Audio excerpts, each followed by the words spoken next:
What an absolute circus we're living through right now. Honestly, it feels like Australia's just been dragged into the middle of the messiest international family feud, and half the country hasn't even clocked how wild this moment actually is. Anthony Albanese cops the biggest spray we've ever seen from an Israeli Prime Minister, Benjamin Netanyahu, and instead of backing down, instead of groveling like every other leader probably would, Albo's doubled down and said, "Nah, mate, we're recognizing Palestine." And that's not just a diplomatic tiff. That's history-making, spine-tingling, world-shaking stuff, and people either love him for it or they want his head on a stick. There's no middle ground anymore. Think about it for a second. Netanyahu basically jumps on social media, blasts a prime minister like he's some rookie politician from a tiny island nation, not the leader of one of the West's oldest democracies. He called him weak, he called him a traitor, he even suggested Albo was abandoning Jews worldwide. No other Aussie prime minister has been insulted that savagely, that publicly, by a so-called ally. And instead of rolling over, Albo just stares him down and says, "Well, mate, maybe you should stop bombing kids if you don't want people calling you out." That's the kind of brutal honesty politicians usually keep behind closed doors, but nah, this bloke threw it out for the world to see. And that's exactly why the elites are sweating bullets. Before we dive deeper into this Albanese-Netanyahu-Trump showdown, where Albo stares down superpowers, Netanyahu throws a tantrum, and Sky News completely loses the plot, smash that like button like it just voted against Palestine at the UN. Subscribe if you're sick of Australia playing lapdog to Washington. And grab the "Can I Vote for a Kangaroo" shirt, links in the description. Now here's where it gets messy. Sky News, the Murdoch cheer squad, they're screaming that Albanese has swallowed Hamas propaganda like he's some naive little rookie who can't read between the lines. Andrew Bolt went on telly practically foaming at the mouth, calling it a slide into barbarity, saying Albo's wrecked our alliances and spat in the face of Western civilization. Mate, give it a rest. What he really means is that the usual power brokers, the ones who've kept Australia chained to Washington and Tel Aviv for decades, are suddenly losing control of their pet project. And it scares the hell out of them. Here's the part the mainstream media doesn't want you to hear. Albo's move isn't just about Palestine. It's about shaking off the suffocating grip of US foreign policy. For years, every Aussie government has bent over backwards to keep Washington happy. They tell us it's about national security and shared values, but deep down, we know it's about being the obedient little deputy sheriff of the Pacific. Recognizing Palestine is Albo basically saying, "We're not your puppet anymore." And that, my friends, is a bloody massive deal. And the reaction? Oh boy, it's chaos. Washington's rattled. Even Donald Trump's old mates have warned us that we might lose our shiny new nuclear subs over this. Imagine that, nukes on the line because Albo dared to say Palestinians deserve human rights. The Yanks are furious, Israel's spitting chips, and the local right-wingers are painting him as some kind of traitor to Western civilization. But step outside that bubble for half a second, and you'll notice something different. On the streets, in the cafes, on uni campuses, people are cheering. They're finally seeing a prime minister who doesn't just follow the script. And for the first time in years, young Aussies are actually paying attention to politics. But the drama doesn't end there. Home Affairs Minister Tony Burke came out swinging and basically told Netanyahu to shove it. He said strength isn't measured by how many kids you blow up or starve. Now, that line? That lit a firestorm. The right lost their minds, calling it anti-Semitic, calling it disgraceful, saying it echoed ancient smears. But for regular Aussies, it hit home. Because when you strip away the politics, when you cut through the spin, that's exactly what people see every time Israel bombs Gaza. They see children buried under rubble. They see families starving. And the government finally saying it out loud? That's groundbreaking. Of course, the critics don't stop. They're dredging up every Hamas soundbite they can find, screaming, "See? Hamas is praising Albanese. That proves he's dangerous." But let's get real, when you're making bold moves on the world stage, the people who benefit are always going to sing your praises. That doesn't mean you're working for them. It means you've rattled the system so much that even your enemies are noticing. And honestly, isn't that what leadership's supposed to look like? Taking risks, copying the hits, and shifting the conversation? Here's the thing nobody is talking about. Australia was literally the first country to vote yes in the UN to create Israel back in 1947. We were part of the project from day one. And now, under Albanese, we're flipping the script, siding with the very people that project dispossessed. That's not just symbolic, it's a slap across the face of 75 years of foreign policy. And that's why the outrage is so deafening. Because it's not just about Palestine. It's about whether Australia is finally carving out an independent identity on the world stage instead of being the loyal lapdog of bigger powers. But let's not sugarcoat it. This decision has consequences. There's already chatter about trade deals being threatened, about intelligence sharing being frozen, about America reviewing whether we're trustworthy enough to hold nuclear submarines. And don't get me started on the way local Jewish groups are reacting. They feel betrayed, abandoned, even unsafe in their own country. It's raw, it's emotional, and it's tearing at the social fabric in ways we haven't seen since the Iraq War protests. The division is that deep. And then there's the wild double standards.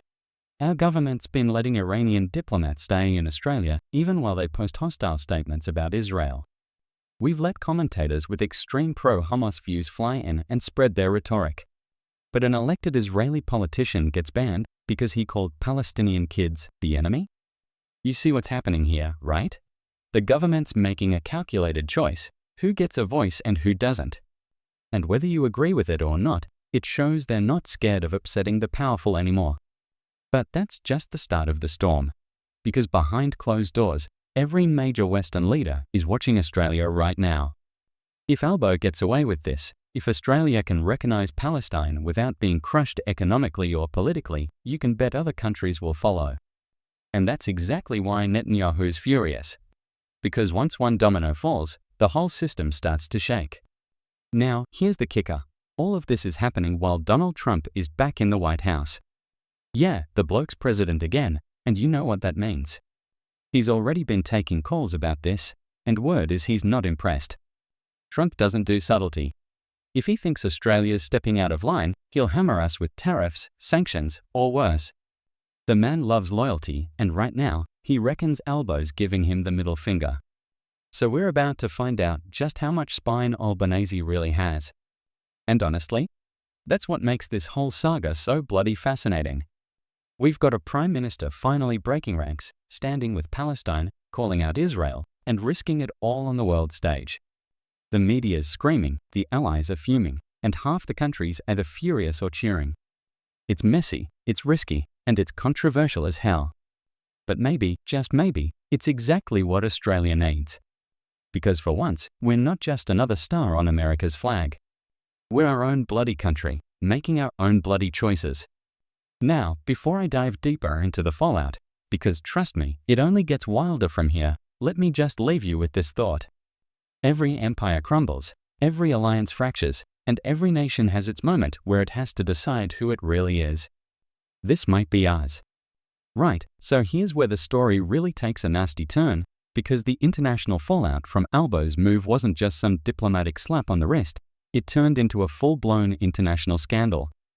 The headlines across Europe screamed betrayal, Washington insiders leaked that Trump himself was disgusted, and Netanyahu's camp kept pushing the line that Australia had joined the enemies of civilization. You'd think we'd just handed the nuclear codes to Tehran the way they carried on. But here's the thing, outside of the usual cheerleaders for Israel, the rest of the world didn't see it that way. In fact, in cities from Dublin to Cape Town, crowds actually cheered when they heard Australia had broken ranks. They saw it as proof that even a middle power like us could stand up to the bullying. And that scared the living daylights out of Netanyahu, because once one Western democracy breaks the seal, others suddenly start thinking, well, why not us? But here at home? Oh mate, it turned into political theater on steroids. The opposition, led by Susan Ley, the first woman to hold that role, was out in front of the cameras every other day, branding Albanese reckless, dangerous, and unfit to lead. She painted him as a sellout, a weakling bowing to radicals, someone who cared more about Hamas propaganda than the lives of Jewish Aussies. And sure, that line might play well with her base, but let's be honest, it was dripping with fear.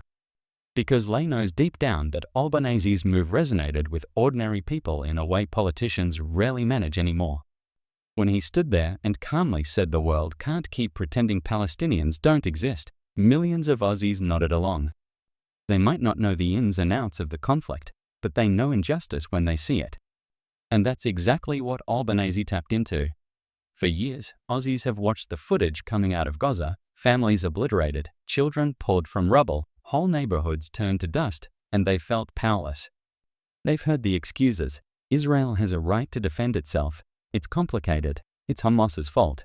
But deep down, people see the disproportionate scale of it all. They see an army with jets, drones, and tanks flattening a strip of land barely the size of Melbourne's urban sprawl. And now, finally, their government is reflecting that outrage. Albo didn't just recognize Palestine. He recognized the frustration of millions of Aussies who are sick of their leaders parroting the same old pro-Israel lines. And of course, the Murdoch press went absolutely feral. Day after day, front pages plastered with words like traitor, dangerous, radical. Talkback radio hosts were foaming at the mouth, accusing Albanese of jeopardizing our national security. They dragged out every expert they could find to scream that our submarines were at risk, that the Americans were furious, that trade deals were crumbling. And yet, when you peeled back the hysteria, there wasn't a single tangible punishment. No subs cancelled, no sanctions slapped, no trade agreements shredded. It was all bark, no bite. And that made the media spin look even more desperate, like they were trying to will a crisis into existence. What really rattled the establishment was the sight of everyday Aussies flooding the streets in solidarity with Palestine. Massive rallies from Sydney to Perth, tens of thousands waving flags, chanting, demanding justice. And for once, they weren't ignored. They saw their government actually move in line with their demands, and that gave people a taste of political power they hadn't felt in years. Albanese turned a symbolic recognition into a cultural earthquake. Suddenly, young people who'd written off politics as useless were marching, debating, demanding more. It was like the Iraq War protests all over again, but this time with the government on the same side as the people. Meanwhile, Netanyahu couldn't help himself. He doubled down with even nastier rhetoric, blasting Albanese as a coward, accusing him of empowering terrorists, even suggesting Australia was now a pariah state. But every over-the-top insult just made Albo look calmer, steadier, more statesman-like. He didn't snap back with rage. He didn't grovel. He simply said the world is sick of endless cycles of violence and that recognizing Palestine was a step toward peace. That contrast, Netanyahu shouting like an angry strongman while Albo stayed cool and measured, won hearts around the globe. People saw it for what it was, an arrogant leader terrified of losing control, and an Aussie PM willing to cop the blows for doing the right thing. And then came the so-called security scare. Whispers popped up in the press that intelligence agencies were furious, that Albanese had endangered Australians by siding with Palestine. The implication was clear.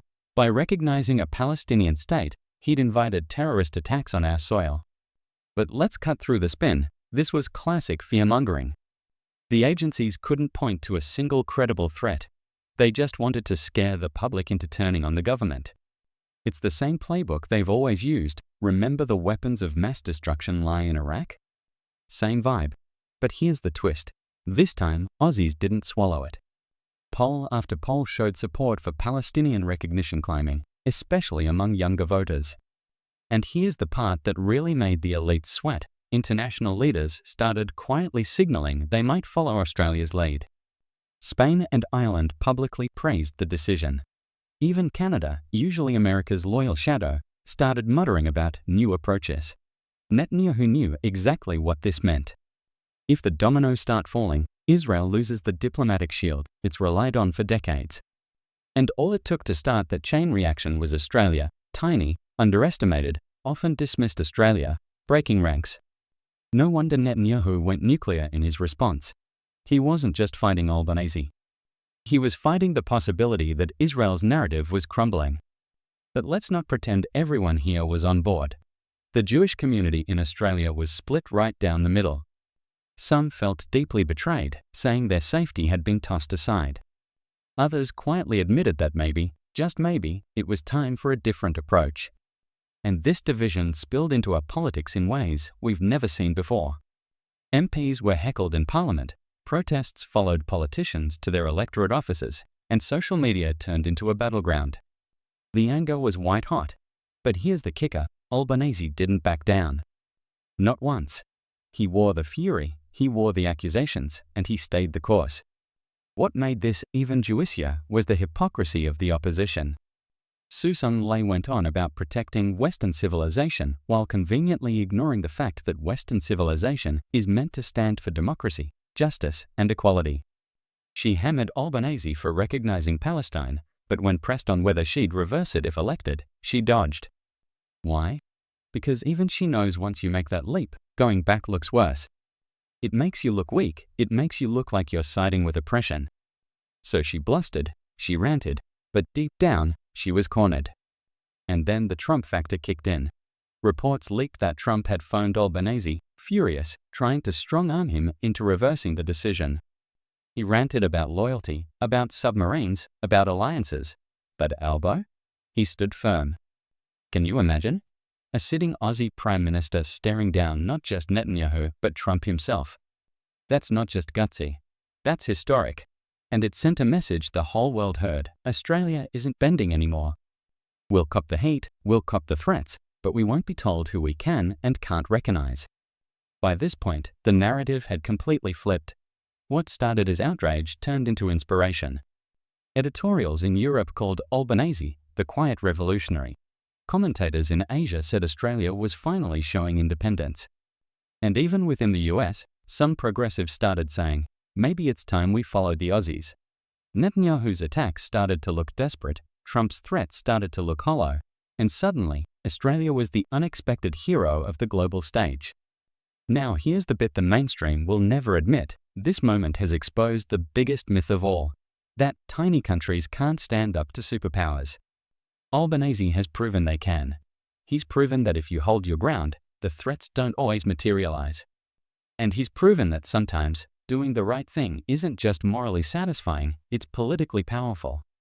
But don't think for a second the drama's over. If anything, it's only just begun. Because behind the scenes, deals are being cut, alliances are shifting, and the pressure on Australia is only going to intensify. Netanyahu isn't done. Trump isn't done. The Murdoch press sure as hell isn't done. And Albanese? He's just getting started. And that, mates, is where things start to really boil over, because the next twist in this saga will push Australia into uncharted territory. And just when you thought things couldn't get spisher, they bloody well did. Because after all the insults, all the media meltdowns, and all the chest beating from Netanyahu and Trump, the real pressure campaign kicked in.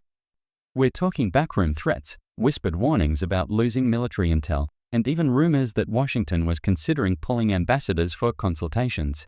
The kind of diplomatic theater that's meant to scare a middle power like us into submission. But Albo?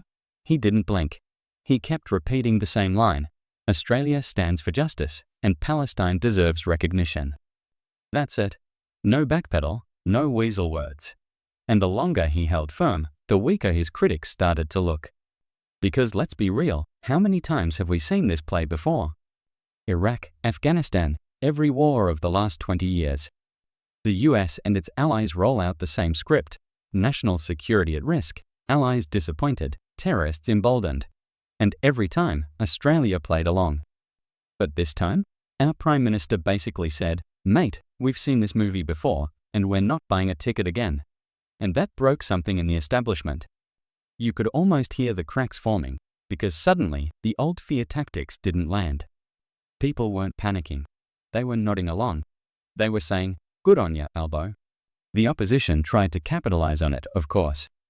Susan Lay thought she had her golden ticket, branding Albo as reckless, warning that Aussie Jews would suffer, that our alliances would collapse, that a future was at stake. She even tried to frame herself as the defender of Western values. But it fell flat. Because every time she wagged her finger, people remembered she was backing a foreign leader who had literally insulted our Prime Minister in the most public, humiliating way possible. And Aussies don't cop that. We're not perfect, but when someone belts our leader from overseas, we don't bow our heads, we get our backs up. So Lay's attack started to look less like leadership and more like parroting whatever Netanyahu wanted her to say. Meanwhile, Albanese was quietly stacking up international support. Ireland, Spain, South Africa, they all came out with statements praising the move. And even though some leaders were more cautious, you could feel the momentum building. The UN corridors were buzzing. Diplomats whispered that Australia had broken the taboo. And the best part? Netanyahu's overreaction had only made Albo look braver. Every insult, every rant, every overblown accusation reinforced the image of an Aussie PM standing alone against the bullying, holding the moral high ground. And here's the kicker: while all this chaos unfolded, the Australian public got their first taste of what independent foreign policy actually feels like. For years, we've been told independence is impossible, that without America's blessing we'd be lost. But suddenly, people started asking, wait, why do we need to do everything Washington says? Why can't we stand on our own 2 feet? It was like a light bulb moment, and once that switch is flicked, there's no going back. Albanese hadn't just recognized Palestine. He'd cracked open the door to a bigger conversation about who we are as a nation. And it terrified the old guard. You could see it in the way the Murdoch press doubled down, running hysterical front pages about chaos, betrayal, and national shame. They pumped out op-eds saying Albanese had destroyed decades of diplomacy. But here's what they didn't get: people weren't scared anymore. They were inspired. And when the fear stops working, the spin loses its power. Suddenly, the government's critics looked like they were stuck in the past, clinging to a script that nobody believed in anymore. Of course, the Jewish lobby groups kept the pressure on. They organized protests. They called Albanese every name under the sun. They demanded he backtrack. But the government didn't flinch. Instead, they kept repeating a simple truth: recognition of Palestine is not anti-Jewish, it's pro-justice. That line cut through the noise, because Aussies get it. We know the difference between hating a people and calling out a government. And for once, our leaders weren't afraid to draw that line. The funniest part? Even Trump's threats started to sound hollow. He banged on about loyalty, about punishing Australia, about submarines. But let's be honest, Trump's America needs allies just as much as we need them. He's not about to burn the whole AUKUS deal just to throw a tantrum over Palestine. And the more he ranted, the more he looked like a bully throwing his toys out of the cot. Albanese, on the other hand, looked calm, measured, almost unshakable. And that contrast couldn't have been more striking. By this stage, even some conservative commentators started quietly admitting the obvious: Albanese had pulled off something extraordinary. He'd managed to take one of the most controversial foreign policy moves in decades and turn it into a rallying point. He'd taken the insults, the threats, the fury, and turned them into proof of his strength. And whether you loved him or hated him, you couldn't deny it: Albo had changed the game. But here's the part that should make every Aussie sit up and pay attention. If we can stand up to Israel and the US on something as explosive as Palestine, what else can we stand up on? Climate policy? Trade deals? Military bases? For the first time in years, people started imagining an Australia that wasn't just a sidekick, but a genuine player. And that shift in thinking, that's the real revolution. That's what terrifies the elites. Because once people see it's possible, they'll never settle for less again. So where does this leave us? Well, Netanyahu will keep raging. Trump will keep threatening. The opposition will keep barking. But the tide has already turned. Australia's no longer just another cog in someone else's machine. We've shown the world and ourselves that we can make bold, controversial, even dangerous decisions and still stand tall. We've shown that justice can win over fear. And we've shown that sometimes the smallest countries can make the biggest noise. And maybe, just maybe, that's the Australia we've been waiting for.